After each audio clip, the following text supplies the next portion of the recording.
Hey everybody, it's Anna. Welcome to our final card in this week's tarot story. We close with the Six of Pentacles reversed.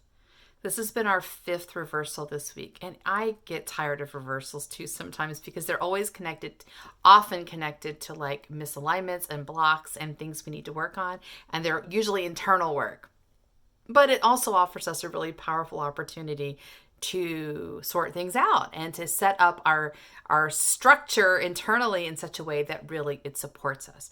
And today's card offers us this kind of challenge and support. So the number 6 is about being in harmony and balance, and pentacles are about the physical realm. So they're about things you can taste and touch, and they're about money and wealth and physical vitality. So we look at this card, it's supposed to give us an image of harmony, and there's a rich man giving money to some poor men. So we might say it looks like disharmony because he's obviously the one with power and resources and they're the ones without.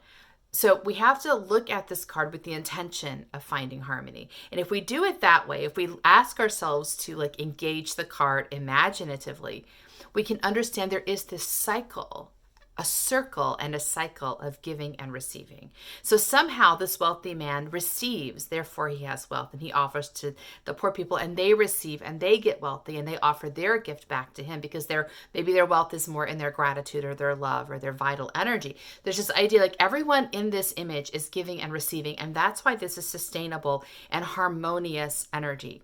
This card reminds us that we have to give and receive in equal measure for things to be sustainable, and that means we have to be good at receiving and giving, both, which is sometimes a challenge, and we have to be doing it in a place of our own actual calling. We can't give from a place outside of our calling and expect it to last forever, because when you are out of your calling, you're kind of out of your own vital energy. You're not really in a place to be renewed. And so whatever you're doing, you're going to burn out eventually. You're going to get exhausted eventually.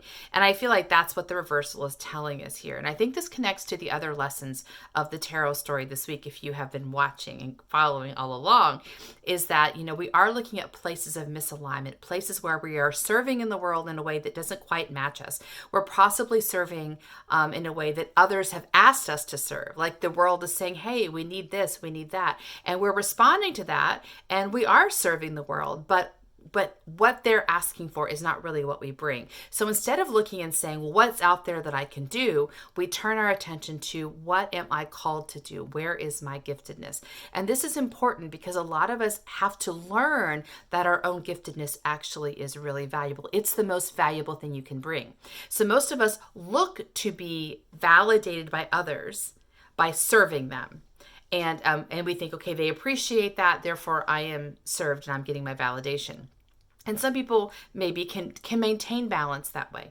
But for others among us, validation from others does not replenish the loss we're taking, because we don't need validation from others. We need validation from ourselves. We need to realize that what we bring is unique and special, and we're committed to that. People don't even know what we have to ask for it yet. So what we're trying to do hasn't been created in the world yet. We're bringing something unique. So we have to trust ourselves and commit to our own value, because we realize as we do that, as we commit to that value and bring it into the world, we are offering to others the greatest value we can. Not only that, but that does create this sustainable energy cycle. As you live in your gifts and bring your gifts to the world, every time you do that, you are replenished with your own soul's energy, your own soul's power, because you're in the right spot.